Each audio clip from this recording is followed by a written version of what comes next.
Hello everyone, నా పేరు భరద్వాజ్. ఈ వీడియోలో మనం షిఫ్ట్ రిజిస్టర్ గురించి నేర్చుకుందాం. మీ పిఎల్సి సాఫ్ట్వేర్ ఓపెన్ చేసుకోండి. లెఫ్ట్ సైడ్న స్క్రోల్ డౌన్ చేయండి. షిఫ్ట్ రిజిస్టర్ అని చెప్పి ఒక బ్లాక్ ఉంది. అది సెలెక్ట్ చేసి ఇక్కడ క్లిక్ చేయండి. ముందుగా దీనికి కామెంట్ ఇవ్వండి, షిఫ్ట్ రిజిస్టర్. ఈ బ్లాక్ ఏం చేస్తుందంటే మన ఇన్పుట్లో ఉన్న వాల్యూని రీడ్ చేసుకుని మన అవుట్పుట్కి ట్రాన్స్ఫర్ చేసి దాని యొక్క బిట్స్ ఉంటాయన్నమాట. ఆ బిట్స్లో డేటా అప్డేట్ చేసి షిఫ్ట్ చేస్తూ ఉంటుంది. అది ఏ విధంగా వర్క్ చేస్తుందని ఇప్పుడు మనం నేర్చుకుందాం. ముందుగా మీరు మన బ్లాక్ ప్రాపర్టీస్లోకి వెళ్తే కనుక మనకి లోగో పిఎల్సీలో మొత్తం 4 షిఫ్ట్ రిజిస్టర్స్ ఉన్నాయి. 1 2 3 4. ఒక్కొక్క షిఫ్ట్ రిజిస్టర్ కూడా 8 బిట్ అనమాట. 1 2 3 4 5 6 7 8 మొత్తం 8 బిట్స్ ఉంటాయి ఒక్కొక్క రిజిస్టర్లో. ప్రజెంట్ షిఫ్ట్ రిజిస్టర్ 1 సెలెక్ట్ అయి ఉంది, అంటే S1 సెలెక్ట్ అయింది. అందులో బిట్ 1 సెలెక్ట్ అయింది, అంటే S1.1. 2 అంటే S1.2. 5 అంటే S1.5. అలాగా మొత్తం ఒక షిఫ్ట్ రిజిస్టర్లో 8 ఉంటాయి. 2 సెలెక్ట్ చేస్తే 2.1, 2.2, 2.3 ఆ విధంగా అనమాట. 4 అయితే 4.1, 4.2, 4.3 ఈ విధంగా అంటారు. మనం 1 యూజ్ చేసుకుందాం. ఓకే. ఇక్కడ మీరు చూస్తే కనుక ఏమేమి ఇన్పుట్స్ ఉన్నాయి? Input, trigger, direction, reset. మొత్తం 4 ఇన్పుట్స్ ఉన్నాయి. ఒక అవుట్పుట్ ఉంది. ఇవి డిజిటల్ ఇన్పుట్స్. సో ఇవి 4 తీసుకున్నాము ఫస్ట్. తర్వాత అవుట్పుట్ అవసరం లేదు, నేను కనెక్ట్ చేయట్లేదు. అవుట్పుట్ ఇండివిజువల్గా తీసుకుందాం. ఇవి కనెక్ట్ చేసేయండి. తర్వాత వీటికి నేమ్స్ ఇచ్చేద్దాం. I1 వచ్చి మన ఇన్పుట్. ఈ ఇన్పుట్లో డేటానే మనం ఈ బ్లాక్ రీడ్ చేస్తుంది అనమాట. I2 వచ్చి ట్రిగ్గర్. ఎప్పుడు రీడ్ చేస్తుందంటే ఎప్పుడైతే ట్రిగ్గర్ ఇన్పుట్ వస్తుందో అప్పుడు ఇన్పుట్ I1 దగ్గర ఉన్న డేటాని ఈ బ్లాక్ రీడ్ చేస్తుంది. I3 వచ్చి డైరెక్షన్. చూద్దాం ఏం చేస్తుందో. I4 వచ్చి రీసెట్. మొత్తం ఇవన్నీ ఇచ్చేసిన తర్వాత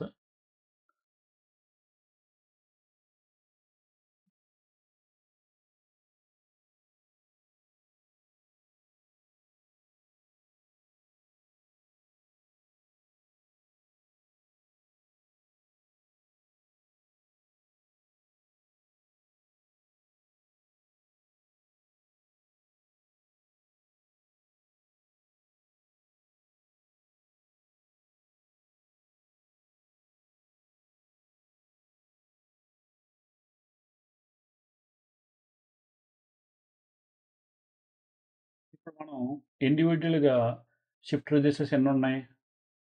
మొత్తం ఒక రిజిస్టర్లో 8 ఉన్నాయి కదా. ఆ 8 కూడా మనం స్టేటస్ చూడాలంటే కనుక మీరు లెఫ్ట్ సైడ్న స్టార్టింగ్ డిజిటల్ కేటగిరీలో షిఫ్ట్ రిజిస్టర్ బిట్ అని చెప్పి ఒకటి ఉంది, S. ఇది సెలెక్ట్ చేసుకుని ఇక్కడ క్లిక్ చేయండి.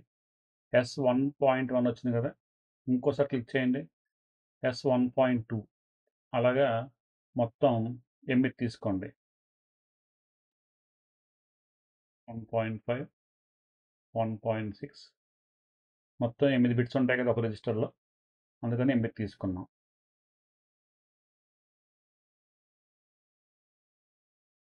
తర్వాత డిజిటల్ అవుట్పుట్ తీసుకోండి. ఇవి కూడా 8 తీసుకోండి.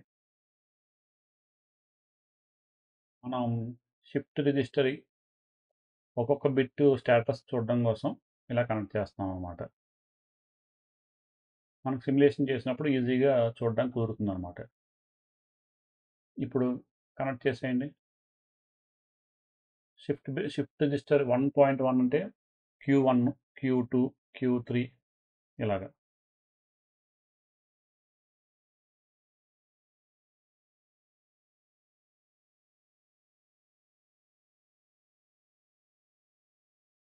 మొత్తం 8 కూడా కనెక్ట్ చేయండి. 8 కనెక్ట్ చేశాను. ఇప్పుడు సిమ్యులేషన్ స్టార్ట్ చేద్దాం. Tools, simulation.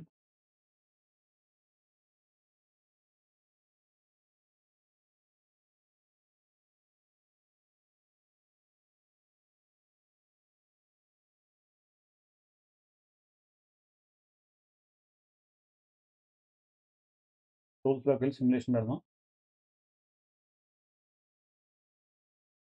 మన షిఫ్ట్ రిజిస్టర్ బిట్స్ ఉన్నాయి కదా, S1.1 నుంచి 1.8 వరకు. వాటిని Q1, Q2, Q3, Q4, Q5, Q6, Q7, Q8 అనుకుందాం. ఈ కింద సిమ్యులేషన్ విండోలో మొత్తం 8 అవుట్పుట్లు వచ్చాయి కదా, ఇవి మన 8 స్టేటస్ బిట్స్ అనమాట. ఓకే, ఇప్పుడు చెక్ చేద్దాం ఏ విధంగా పనిచేస్తుందని.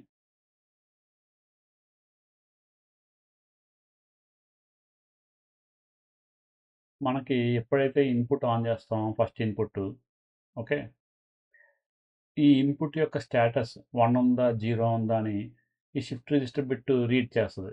ఎప్పుడు రీడ్ చేస్తుందంటే ఎప్పుడైతే మనం ఒక ట్రిగ్గర్ ఇన్పుట్ ఇస్తామో, ఒక పల్స్ ఇస్తామో ట్రిగ్గర్, ఆ పల్స్ ఇచ్చిన టైంలో ఉన్న ఇన్పుట్ వాల్యూ రీడ్ చేసుకుంటుంది. రీడ్ చేసుకుని ఆ వాల్యూని ఫస్ట్ షిఫ్ట్ బిట్ 1కి ఇస్తుంది అనమాట. S1.1లో సేవ్ చేస్తుంది. S1.1 అంటే ఏంటి? Q1 ఇక్కడ. సో నేను ఇన్పుట్ ఆన్ చేశాను. ఆన్ చేసి ఇప్పుడు ఒక ట్రిగ్గర్ ఇస్తాను. అప్పుడు ఏమవుద్ది? ఈ ఇన్పుట్ ఆన్ ఉంది కదా, ఈ ఆన్ స్టేటస్ని S1.1కి పంపిస్తుంది. చూడు, నేను ఇప్పుడు ట్రిగ్గర్ ఇస్తాను. ఒక పల్స్ ఇచ్చాను. ఈ ఇన్పుట్ స్టేటస్ని Q1కి పంపించింది. నేను ఇప్పుడు ఇన్పుట్ ఆఫ్ చేస్తాను, అంటే 0 చేశాను. ఇప్పుడు నేను ఒక ట్రిగ్గర్ ఇస్తే కనుక ఇది ఏం చేస్తుందంటే కనుక కొత్తగా వచ్చిన ఇన్పుట్ స్టేటస్ని పట్టుకెళ్ళి S1.1లో పెడుతుంది అనమాట. ఇక్కడ చూడండి, S1.1 ఉంది కదా, ఇందులో పెడుతుంది.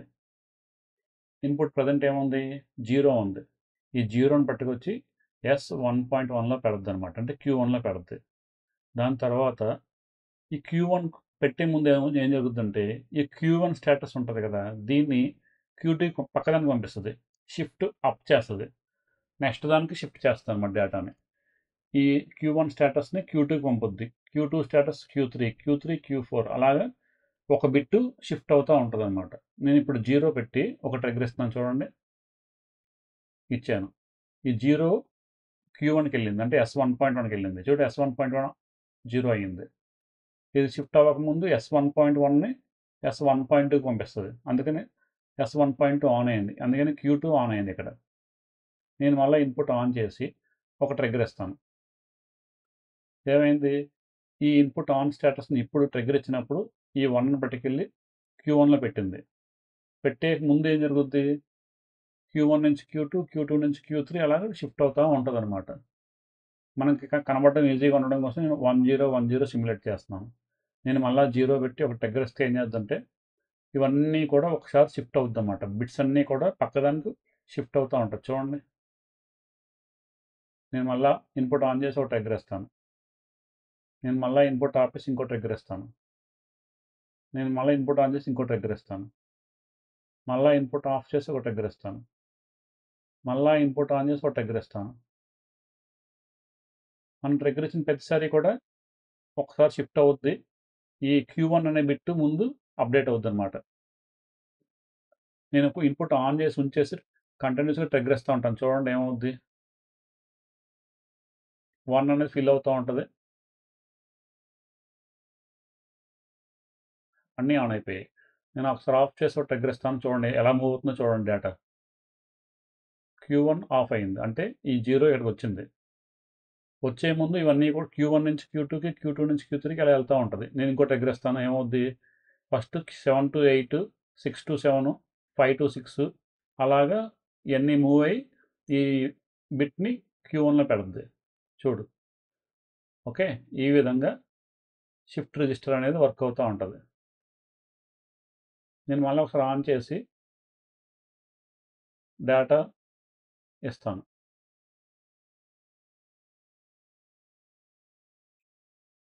ఇది షిఫ్ట్ అప్ అనమాట. మనం డైరెక్షన్ కూడా మార్చుకోవచ్చు. నీకు షిఫ్ట్ అప్ కాకుండా షిఫ్ట్ డౌన్ చేద్దాం అనుకున్నాం, అప్పుడు ఏం చేయాలంటే ఇక్కడ డైరెక్షన్ బిట్ ఉంది కదా, ఇది ఆన్ చేయాలి. ఇది ఆన్ చేసి ఇప్పుడు ట్రిగ్గర్ ఇచ్చామనుకోండి, 1 ఇస్తానండి. ఇన్పుట్ ఆన్ చేసిన తర్వాత ట్రిగ్గర్ ఇస్తాను. అప్పుడు ఏమవుద్దంటే ఈ ఇన్పుట్ ఆన్ స్టేటస్ ఉంది కదా, ఇంతకుముందు ఈ డైరెక్షన్ ఆఫ్లో ఉన్నప్పుడు Q1 అప్డేట్ అయింది కదా, ఇప్పుడు నేను డైరెక్షన్ ఆన్ చేసిన తర్వాత Q8 అప్డేట్ అయ్యి షిఫ్ట్ అప్ బదులు షిఫ్ట్ డౌన్ అవుద్ది అనమాట, అంటే షిఫ్ట్ లెఫ్ట్ అవుద్ది అనమాట. ఇంతకుముందు Q1 నుంచి Q2కి వెళ్తే ఇప్పుడు Q2 నుంచి Q1కి వస్తుంది. అబ్జర్వ్ చేయండి, ఇప్పుడు Q8 ఆన్ అవుద్ది. ఆన్ అయిందా? నేను మళ్ళీ ట్రిగ్గర్ వస్తే Q8 డేటా Q7కి వస్తుంది, ఈ ఇన్పుట్ మళ్ళీ Q8కి వస్తుంది. ఇలా వచ్చింది. ఇలాగ ఇవన్నీ కూడా ఒక సైకిల్ మొత్తం అన్నీ కూడా మూవ్ అవుతాయి. ఓకే, నేను ఇప్పుడు ఇన్పుట్ ఆఫ్ చేసి ట్రిగ్గర్ ఇస్తాను. ఈ ఆఫ్ Q8 అప్డేట్ అవుద్ది, Q8 నుంచి Q7, ఇలాగ ఒకసారి షిఫ్ట్ లెఫ్ట్ అనమాట, అంటే షిఫ్ట్ డౌన్. ఈ విధంగా షిఫ్ట్ రిజిస్టర్ వర్క్ అవుద్ది. ఓకే, మళ్ళీ ఇన్పుట్ ఆన్ చేసి నేను మళ్ళీ ట్రిగ్గర్ ఇస్తున్నాను. చూడండి ఏమైంది. ఇప్పుడు నేను 2 బిట్లు ఆన్ అయిన తర్వాత డైరెక్షన్ ఆపేసి మళ్ళీ ఇటు పక్క ట్రిగ్గర్ ఇస్తాను. రీసెట్ ఇస్తే అన్నీ 0 అయిపోతాయి. ఇది మన షిఫ్ట్ రిజిస్టర్. మన లోగో పిఎల్సీలో 4 షిఫ్ట్ రిజిస్టర్లు ఉన్నాయి. ఒక్కొక్క షిఫ్ట్ రిజిస్టర్లో 8 బిట్స్ ఉన్నాయి. ఓకే, ఇన్ కేస్ మీకు S4.1 కావాలంటే దీని మీద ప్రాపర్టీస్లోకి వెళ్ళి మీకు కావాల్సిన షిఫ్ట్ రిజిస్టర్ని ఏదైతే మీరు మానిటర్ చేయాలనుకుంటున్నారో ఆ బిట్ ఇక్కడ సెలెక్ట్ చేసుకోవచ్చు. ఓకే, సో షిఫ్ట్ రిజిస్టర్ అనేది మన ఇన్పుట్లో ఉన్న డేటాని రీడ్ చేసుకుంటుంది. ఎప్పుడైతే ట్రిగ్గర్ వస్తుందో రీడ్ చేసి మన అవుట్పుట్ని అప్డేట్ చేసిన ప్రతిసారి కూడా మొత్తం అన్ని బిట్స్ని ఒక్కొక్కసారి లెఫ్ట్కి కానీ రైట్కి కానీ మూవ్ చేస్తుంది అన్నమాట డేటాని, మన డైరెక్షన్ బిట్ ప్రకారం. ఇటువంటి షిఫ్ట్ రిజిస్టర్ని మీరు ఎప్పుడైనా సరే ఇండస్ట్రీస్లో వాడుంటే ఎటువంటి అప్లికేషన్స్లో వాడారు అని మన కామెంట్స్ ద్వారా షేర్ చేసుకోండి. Thank you. మిమ్మల్ని నెక్స్ట్ వీడియోలో కలుస్తాను.